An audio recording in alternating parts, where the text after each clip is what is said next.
자, 모세는 하나님이 세우신 영웅적인 인물이다 이렇게 말할 수가 있습니다. 하지만 제 아무리 탁월한 사람이라 하더라도 혼자서 모든 일을 다 잘 할 수 있는 것, 그것은 불가능한 일입니다. 분명한 한계가 있다는 것입니다. 모세를 찾아왔던 이드로가 이스라엘 공동체의 모습을 지켜봤습니다. 지켜보니까 이러한 한계가 보였습니다. 어떤 물체를 제대로 보기 위해서는 어느 정도 떨어진 위치에서 이렇게 봐야 됩니다. 가까이서 보면 오히려 잘 안 보이는 것이죠. 그래서 공동체도 이러한 똑같은 현상이 나타납니다. 외부에서 온 사람이 발견하게 되는 그런 문제가 있거든요. 이드로가 그랬습니다. 공동체 안에 있는 사람들은 그냥 모든 것들이 익숙하게 다가옵니다. 그런데 그 문제가 분명히 있음에도 불구하고 익숙하게 다가온다는 것입니다. 외부에서 볼 때 그 잘못이 반복되는 것이 보이고 또 그것 때문에 공동체가 더 발전할 수 없는 것, 그것이 보인다는 것입니다. 이드로의 눈에 이러한 모습들이 보였습니다. 자, 이스라엘 백성들에게 있었던 문제는 다음과 같습니다. 자, 13절 말씀 함께 읽습니다. 시작. 이튿날 모세가 백성을 재판하느라고 앉아있고 백성은 아침부터 저녁까지 모세 곁에 서 있는지라. 물론 엄청나게 긴 시간은 아닙니다. 며칠일 것입니다. 며칠 아니면 한 달 이상 이 정도 되는 그런 기간일 것입니다. 근데 그 기간 동안에 반복되는 일이 어떤 일들이었습니까? 모세가 있고 백성들이 계속 모세를 찾아오는 그런 일이 어느 정도 기간 반복되었다는 것입니다. 그리고 모세와 이스라엘 백성들은 여기서 어떤 문제가 있는지 발견하지 못했던 것입니다. 그런데 이드로는 그 모습을 보고 문제가 있다라고 이 문제점을 발견하게 됩니다. 어떤 문제였습니까? 그래서 어떤 문제라는 사실, 그것을 이 이드로가 딱 간파하고 나서 모세에게 이렇게 질문을 합니다. 자네가 백성들을 위해서 하는 일이 무엇인가? 자, 이에 모세가 대답을 하죠. 이것은 대답 속에 문제가 없다라는 그런 생각을 가지고 있다는 것을 알 수가 있습니다. 어떻게 대답을 하냐면은 백성들이 하나님의 뜻을 묻기 위해서 오고 있습니다. 이렇게 대답을 합니다. 그러니까 좋은 목적인 것이죠. 좋은 목적으로 하고 있으니까 별다른 문제점을 모르겠다라고 하는 것을, 그것을 이제 이 대답을 통해서 알 수가 있습니다. 자, 문제점은 없는데 무슨 문제가 있습니까? 그것으로 인해서 서로가 지친다는 그런 문제가 있는 것입니다. 그래서 이 이드로는 그것을 이야기합니다. 이렇게 하면은 모두가 지칠 수밖에 없다. 새로운 방법을 써야 한다. 이렇게 방법을 알려주는 것이죠.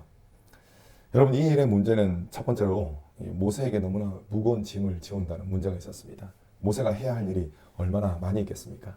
솔직히 말씀을 드리자면은 이스라엘 백성들을 제대로 인도하기 위해서는 쉼도 필요합니다. 그런데 하루 종일 백성들이 이렇게 모세에게 묻기 위해서 오고 또 모세가 상대하고 있으면은 쉴 시간이 없는 것이죠. 그래서 엄청나게 많은 시간을 쏟아부어야 하기 때문에 모세에게 큰 피로감을 줄 것입니다. 그리고 모세는 이 큰 피로감 속에서 백성을 인도해야 하는 것입니다. 그렇기 때문에 이것은 모세의 손해이기도 하면서 이스라엘 공동체의 손해이기도 한 것입니다. 그리고 두 번째로는 이스라엘 백성들의 경우에는 어떻습니까? 너무나 긴 시간을 기다려야 합니다. 물론 이 다섯 번째까지는 그렇게 많이 안 기다리겠죠. 다섯 번째까지는 또 이렇게 그냥 조금 기다리면 됩니다. 그런데 125번째, 500번째, 600번째 사람은 어떻게 해야 됩니까? 하루 종일 기다려야 됩니다. 하루 종일. 그리고 그날에 끝난다는 보장도 없습니다. 그 다음날에 또 넘어갈 수도 있는 것이죠. 번호표를 받아오더라도 엄청나게 기다려야 됩니다. 얼마나 서로 간에 이 소모적인 그런 일인 것입니까? 여러분, 이처럼 백성들의 입장에서도 할 일이 태산같이 있을 거 아닙니까? 그럼에도 불구하고 기다려야 된다. 굉장히 피곤한 일입니다. 모세와 백성들의 체력과 정신적인 에너지를 갉아먹는 그런 일이 될 수밖에 없는 것이죠. 여러분, 하나님께 뜻을 묻는 거 필요하죠. 그죠? 좋은 목적입니다. 좋은 목적인데 뭐가 잘못된 것입니까? 그것을 해결하는 방법이 잘못된 것입니다. 그것이 모세와 이스라엘 백성들의 눈에는 보이지 않았는데 이렇게 해야 되나 보다 하고 서로 막 피곤해하면서 그렇게 하고 있습니다. 그런데 이드로는 그 문제를 발견했습니다. 이드로가 너무 똑똑한 사람이기 때문에 발견했다기보다는 하나님께서 이 이드로를 사용하셨다. 이드로에게 지혜를 주시고 또 이드로를 하여금 모세에게 말을 할 수 있도록 하셨다. 이렇게 볼 수가 있습니다. 여러분, 이드로는 유대인이 아닙니다. 이방인입니다. 하나님께서는 이 이드로를 사용하셔가지고 그 문제를 해결하도록 만들어 주신 것입니다. 먼저 이드로에게 하나님을 경외하는 마음을 주시고 또 하나님을 경외하는 그 이드로에게 지혜를 주시며 또 그 지혜를 이드로가 함께 나누었던 것입니다. 자, 그 지혜는 다음과 같습니다. 21절, 22절 함께 읽겠습니다. 21절, 22절 시작. 너는 또 온 백성 가운데서 능력 있는 사람들 곧 하나님을 두려워하며 진실하며 불의한 이익을 미워하는 자를 살펴서 백성 위에 세워 천부장과 백부장과 50부장과 10부장을 삼아 그들이 때를 따라 백성을 재판하게 하라.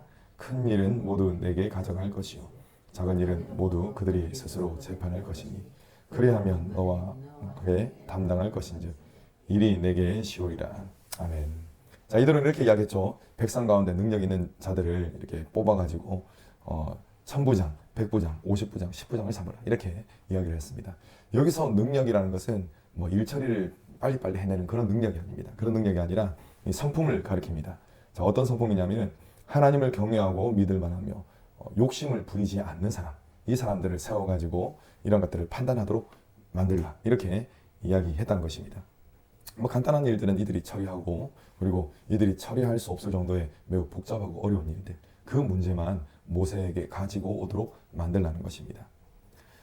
자, 여러분, 그렇다면 이렇게 일을 처리하면 어떻게 되겠습니까? 백성들의 대표자들을 세워가지고 일을 처리하면 쓸데없이 지치는 일이 생기지 않습니다.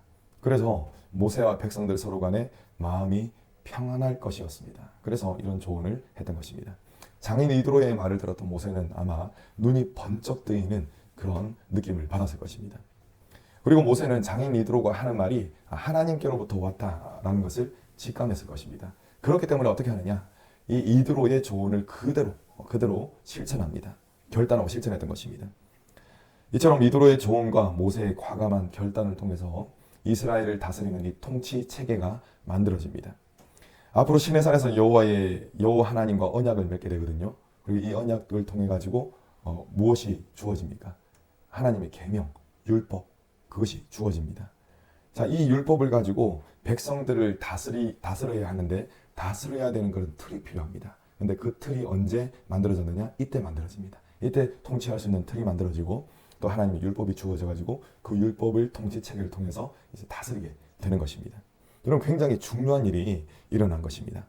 이 통치의 틀에 이름을 붙여보자면은 함께 세워감이라고 말할 수가 있습니다. 모세는 백성들에게 하나님의 뜻, 하나님의 말씀을 가르치는 일에 집중할 수가 있었고 또 세부적인 사항들은 그것을 처리하는 것은 다른 지도자들, 그 지도자들에게 위임해서 처리하도록 만들었던 것입니다. 그래서 이 이스라엘 공동체가 더욱더 강력해지는 것이죠. 이처럼 모세와 백성들이 힘을 합해서 공동체를 세워가는 것, 그것이 가장 이상적이고 올바른 통치법이었던 것입니다. 초대교회도 마찬가지 똑같은 일이 일어났습니다. 초대교회 사람들의 이 제자들의 수, 예수님을 믿는 사람들의 수가 크게 불어났습니다. 그러니까 어떤 문제가 생기냐면은 이 헬라 말을 사용하는, 즉 뭐 해외 이민자라고 말할 수 있겠죠. 헬라 말을 사용하는 사람들이 불평이 생기는 것입니다. 그래서 이 본토 유대인들, 히브리 말을 사용하는 유대인들에게 불평을 막 쏟아 놓았습니다. 뭐 일이 있겠죠. 어떤 일이 생겼냐면은 구제 활동을 하는 그런 일 중에 불평이 생겼습니다. 이 히브리 사람들, 본토 히브리 말을 사용하는 사람들이 막 이렇게 구제 활동을 했는데 본의 아니게 이 헬라 말을 사용하는 이 과부들 있지 않습니까? 그 사람들을 도와주는데 그 도와주는 일을 종종 빠뜨리는 일을 하는 것입니다. 그러니까 얼마나 그 마음에 서러움이 있겠습니까? 그래서 이제 불평 불만을 이야기하는 것입니다. 자, 이때 12사도가 성도들을 불러 모아가지고 이렇게 이야기합니다. 음식을 나누어 주는 일 때문에 우리가 하나님의 말씀을 가르치는 일을 소홀히 하는 것은 옳지 않습니다. 이렇게 이야기를 합니다. 그러고 나서 이 사도들은 성도들 가운데서 성령과 지혜가 충만하고 또 칭찬받는 사람 7명을 택하여 세웁시다. 이렇게 합니다. 그래서 7사람, 어떤 사람들 세우느냐? 7 집사들을 세우게 됩니다. 이렇게 뽑힌 사람들에게 교회의 세부적인 일을 맡기고 사도들은 기도하는 일과 하나님의 말씀을 가르치는 일에 온 힘을 기울이게 됩니다.